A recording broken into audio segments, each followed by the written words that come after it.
Bonjour à toutes et à tous les amis, je suis Gilles Mansillon, je venais vous saluer aujourd'hui. Merci de me laisser savoir dans les commentaires d'où est-ce que vous regardez ces vidéos, comment vous allez, ou de porter des idées aux choses que je présente ici, aux idées que je présente ici. Il y avait cette vraiment très puissante nouvelle lune là, il y a vraiment un nouveau départ, quelque chose de nouveau qui a commencé avec cette nuit là, il y a eu cette nouvelle lune en Lion et c'était très puissant. Il peut y avoir des déconforts physiques parce qu'il y a il pouvait y avoir des blocages énergétiques dans notre corps physique ou dans notre corps énergétique, des choses anciennes qui sont libérées. Donc il peut y avoir des effets secondaires, tout le monde doit le gérer un petit peu différemment. Et là, on arrive vraiment dans une période très importante. Il y a une éclipse hyper importante qui arrive qu'une fois par siècle.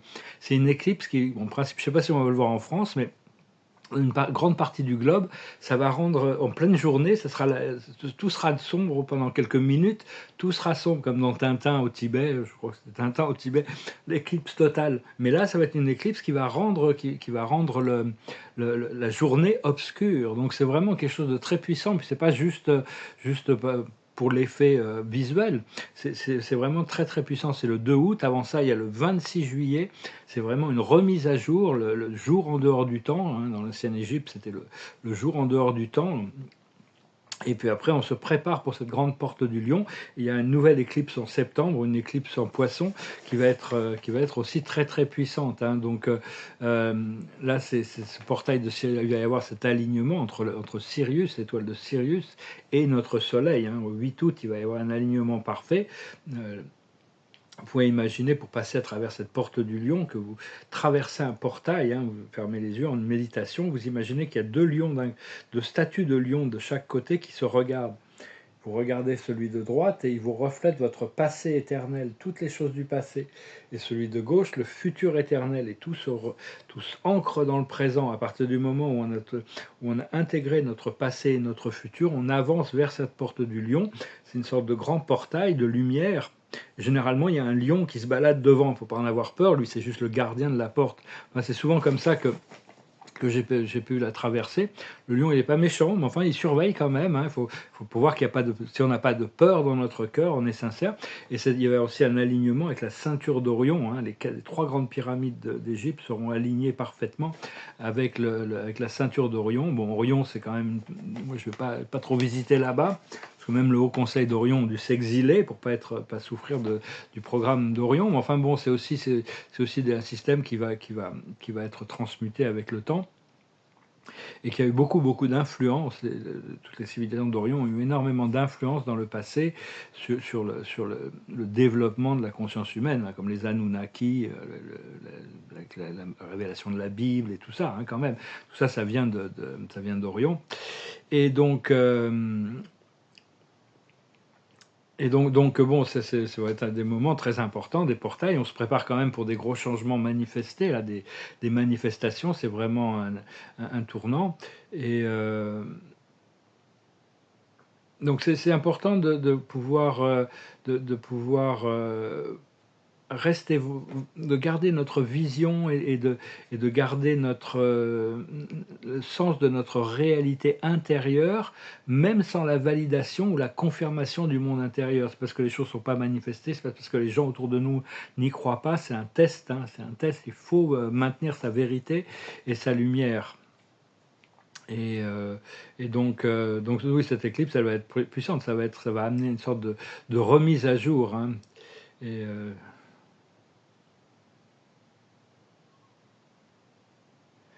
Donc oui, parce que ça a pris quand même très très longtemps pour pouvoir arriver à ce retour de la lumière. Il a quand même pris très très longtemps. Ça fait 26 000 ans qu'on tourne un peu dans des cercles un peu, la Terre tourne dans des cercles un peu obscurs. Et là, il y a finalement, ça y est, maintenant la lumière est dominante à tous les niveaux, hein. Ça n'a pas toujours été le cas. Et oui, parce que même il y a qu'à des exemples récents, hein, dans l'histoire récente, il y a qu'à voir quand le Bouddha, Jésus ou Mohammed, enfin tous les maîtres ascensionnés qui sont venus pour apporter de la lumière sur la terre, ils ont fait du travail extraordinaire, mais ils n'ont pas pu retourner la conscience de l'humanité. L'humanité n'était pas assez intéressée par la spiritualité, la lumière et la libération. Donc peu importe, même avec beaucoup de lumière, avec avoir le Christ, énormément de lumière, ou le Bouddha, et malgré ça, il y avait toute cette obscurité qui était quand même là, hein. Mais enfin, ils ont ancré des énergies qu'on peut, ils ont pavé le chemin, disons, pas que tous les maîtres ascensionnés. Enfin, ils ne pouvaient pas faire plus que ce qu'ils ont fait, hein, parce que l'humanité avait très peu d'intérêt de retour à la lumière à l'époque. Ils savaient que bon, ça prendrait du temps et que maintenant, l'humanité est beaucoup plus prête pour ça. Il faut comprendre qu'il faut mettre le service en premier. Maintenant, c'est important de mettre le service en premier. C'est-à-dire quand on pense à nos problèmes, on peut s'inquiéter, on peut trouver des lourdeurs ou des choses comme ça. Mais si dans ces moments-là, si on se tourne vers le service, comment puis-je servir aujourd'hui? Que puis-je faire pour servir la vie aujourd'hui? Ça nous allège automatiquement et on rentre dans le sens des choses et il y a des chances pour que des opportunités viennent pour pouvoir commencer à résoudre nos problèmes dans le procédé du service. Je vous remercie d'aimer, de partager, de commenter, pas oublier de souscrire. Je vous remercie infiniment pour vos dons si vous pouvez. Si vous avez une consultation privée, vous pouvez m'envoyer un email. Et donc c'est important, hein, c'est parce que le service nous permet de sortir de notre ego et des désirs, du corps de désir de l'ego pour rentrer dans l'âme qui est collective, qui est unifiée, qui est éternelle. Et parce que c'est normal que dans le procédé d'ascension, il y ait de l'amertume, il y ait de la souffrance, il y a toutes sortes de choses qu'on doit lâcher prise, qui ne sont pas agréables à lâcher prise. Donc il y a toutes sortes de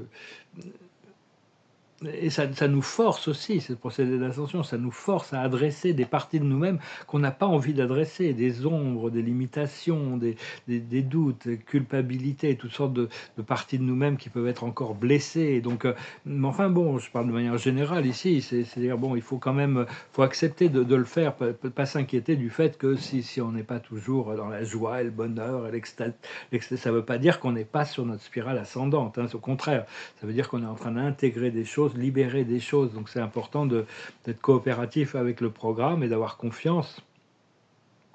Exprimer de la gratitude au soleil aussi, communiquer avec le soleil. Le soleil est un être vivant, on a besoin de lui dire merci quand même un peu de temps en temps, parce que sans lui, la chaleur, la lumière, tout ça, si on devait payer la facture du soleil au niveau de la lumière et de la chaleur, ça serait très très cher. Dans l'Urantia, ils avaient calculé pour la ville de Chicago pendant un an, dans les années 50, au coût de l'électricité, ça coûtait quand même assez cher. Donc bon, tout ça, ça nous est donné gratuitement. C'est le soleil qui nous donne la vie ici, hein, bon, et notre corps physique est produit par les éléments de la Terre. Continuez à bénir les éléments à l'intérieur de vous, bénir l'eau, les 70% du corps c'est de l'eau, bénir le feu, bénir la terre, l'élément terre et l'élément air qui est entre tous les atomes, entre toutes les cellules, pour connecter avec l'éther aussi, qui est le cinquième élément, l'élément primordial dont tous ces éléments descendent. Mais enfin, les 4 grands éléments sont essentiels à la manifestation de la vie, ce sont des sortes de points cardinaux, hein, qui maintiennent les choses les énergies en place. Ce sont des êtres conscients, mais ils n'ont pas un libre arbitre, hein. Ils font les choses de manière très, très mentale, très, très parfaite, dans le sens où ils régularisent les choses.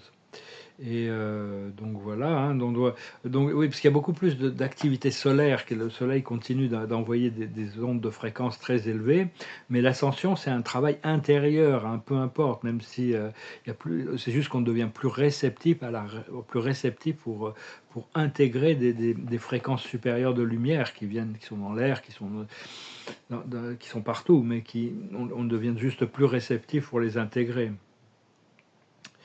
Et donc, on doit choisir de se concentrer et de donner du pouvoir à notre réalité, la réalité de l'unité et de l'amour, plutôt que de donner notre énergie, notre concentration, notre pouvoir dans cette matrice du bien et du mal, hein. C'est important parce que sinon, c'est ça qui la maintient en place. Sinon, il n'y a aucune raison, aucune force qui peut maintenir cette matrice fantôme en place, si ce n'est l'attention collective ou notre attention individuelle déjà aussi. Et Donc se concentrer sur un monde de paix, un monde d'unité, arriver à pardonner, à coopérer, à l'harmonie, visualiser ça, plutôt qu'un monde qui est constamment dans le conflit et la compétition et dans la lutte d'opposition pour arriver à obtenir le pouvoir et tout ça. Donc c'est vraiment se concentrer sur un monde de paix. La paix, c'est vraiment essentiel. La paix, l'unité, l'amour, la coopération, le pardon et la liberté et l'harmonie. Comprendre aussi qu'il y a de nombreuses inventions qui vont arriver, comme les medbeds. On me pose la question quand est-ce qu'ils vont arriver. Ils sont déjà là, mais bon, faut que notre âme puisse nous guider pour les trouver. Il y en a déjà dans la terre intérieure, il y en a dans les vaisseaux, et ils vont devenir bientôt disponibles. Mais il y a plein de paramètres qui rentrent en jeu, et beaucoup de technologies galactiques qui vont arriver, mais ça va être très agréable.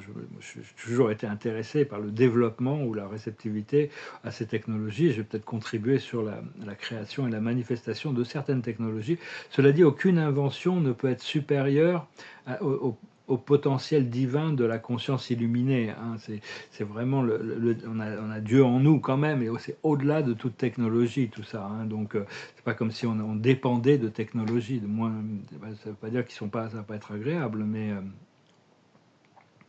parce que la conscience éclairée, prend conscience des problèmes et on trouve les solutions. Parce que généralement, les solutions et les problèmes sont deux choses très très éloignées. Mais ouais, c'est bien de voir les problèmes, mais d'aller chercher la solution dans les plans supérieurs. Pour arriver à... Parce que des fois, si on reste dans les plans inférieurs, où le problème a été créé, on tourne en rond pendant très longtemps. Alors que si on arrive à projeter notre conscience dans un plan supérieur, on peut retrouver l'information beaucoup plus rapidement, se tourner vers la source pour recevoir nos informations. Et parce que dans le passé, c'était beaucoup plus facile. Beaucoup d'entre nous, des travailleurs de lumière, on s'incarnait dans la classe des élites, on s'incarnait dans les classes supérieures, on avait une vie facile. Cela dit, on est à la fin des temps, donc on a choisi de s'incarner dans toutes les strates de la société pour justement casser la matrice, pour vraiment, comme des rebelles, hein, pour vraiment... pour casser les chaînes de la dualité et de l'emprisonnement, parce que bon, c'est la fin des temps. Donc, et puis il faut voir aussi que bon, il y a beaucoup de choses qui sont aussi révélées dans le domaine du divertissement, dans les films et les séries télé, beaucoup dans la science-fiction ou même dans beaucoup de choses. Il y a beaucoup de sagesse. Ils commencent à introduire des choses. Des fois, c'est des révélations, des fois, c'est des idées pour inspirer par rapport au futur. Donc, il faut voir tout ça aussi. Il faut voir qu'est-ce qui peut rentrer, comment introduire ces nouvelles idées dans la réalité du quotidien des gens, parce qu'il y a beaucoup de découvertes qui ont été faites, mais si les gens ne sont pas prêts à les recevoir, on doit attendre qu'ils soient prêts pour les recevoir. Hein. Mais oui, et puis il y a beaucoup de choses qui sont révélées dans le domaine du divertissement, de la fiction, par rapport à toutes sortes de choses. Aussi des agendas sombres, tous ces trucs ces extraterrestres négatifs. Parce que bon, il y a toujours des forces négatives, aussi bien dans l'univers que sur Terre. Sur Terre, on les appelle le cabale sombre. Il ne faut pas croire que c'est un groupe unifié, hein, ces différents clans qui, des fois, comme les mafias, ils doivent se mettre d'accord pour ne pas se marcher trop sur les pieds.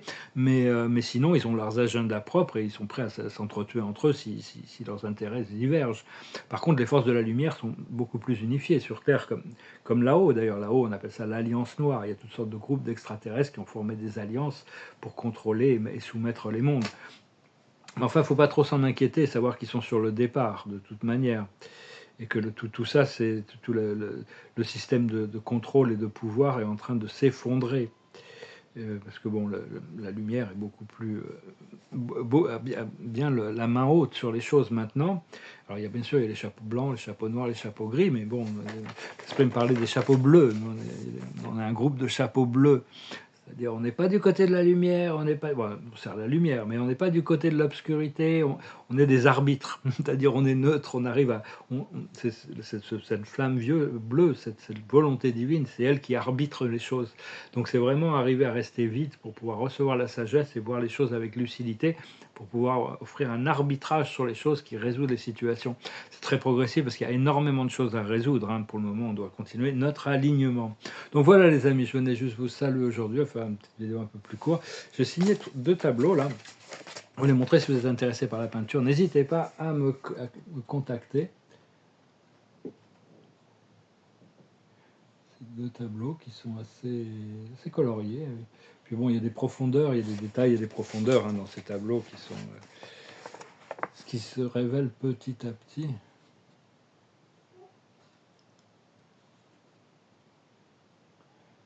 sorte de mini paysage. J'ai des mondes microscopiques aussi dans ces tableaux. Des fois, il y a des choses extraordinaires que je ne vois pas tout de suite, puis je finis par les voir. Je vais essayer de travailler un peu sur mon organisation. Là, puis je tirerai quelques cartes pour finir. Je vous remercie de ne pas oublier de souscrire. Je vous remercie pour vos dons. Je vous remercie pour vos partages, vos commentaires. Et voilà, là, ça y est, on a mis du champagne au frais, là, il a bien vieilli depuis quand même, mais bon, ça va être agréable de pouvoir commencer à travailler, à réparer les choses aussi. Voilà, la carte de la journée, c'est la réparation. On se prépare pour réparer ce qui a besoin d'être réparé. Il faut rester connecté à la vérité de chaque jour. Hein. Chaque jour se suffit à sa peine. Chaque jour, on fait ce qu'on peut avec les moyens qu'on a. Tout le monde fait ce qu'il peut avec les moyens qu'on a. Bon, on pourrait toujours faire mieux, mais si on pouvait faire mieux, on le ferait honnêtement. Donc la sagesse du jour, c'est pourquoi, et ouvrir les livres, essayer de comprendre les choses. Parce que bon, des fois, il y a des questions qui se posent. Donc il faut arriver, le pouvoir se trouve dans le pourquoi.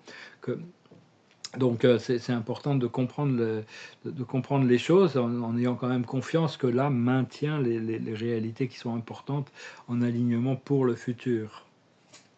Je réagis par rapport aux énergies que je reçois plus que par rapport à la carte. Mais bon, ce qu'il faut comprendre, c'est les heureux hasards, la chance, les choses inattendues qui arrivent, hein. Les circonstances inattendues, les surprises. Ce qu'il faut faire, c'est continuer à respirer, retrouver son souffle, être bien connecté, revenir au souffle régulièrement.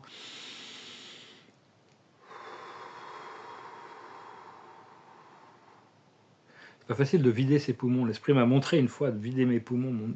Mon nombril a touché, s'est accroché avec mon cœur. C'était extatique, c'était complètement extraordinaire. J'ai jamais pu refaire ça. Ils m'ont montré une fois, mais dans des circonstances très étranges d'ailleurs. Et l'aboutissant, ça va être la clé. Et l'aboutissant, c'est vraiment l'histoire sans fin. C'est qu'on doit vraiment lâcher prise de toute la dualité, de tous les drames, de tout le côté sérieux, le côté lourd, le côté pesant de la vie. Hein. Et c'est ce qui se passer avec cette éclipse. Elle va nous enlever beaucoup de choses là qui arrivent. Il y a cette nouvelle lune qui nous prépare ce nouveau départ. Et puis cette éclipse devrait vraiment être très puissante. On va voir comment on va la gérer, mais enfin on n'y est pas encore. Pour le moment, on est en train d'intégrer les codes de cette nouvelle lune qui nous ont été téléchargés dans la nuit. Hein. C'est souvent la nuit qu'on télécharge, pendant qu'on dort, qu'on télécharge les nouvelles énergies. Merci de me laisser un commentaire. Je vous salue, je vous souhaite une excellente journée. Namaste.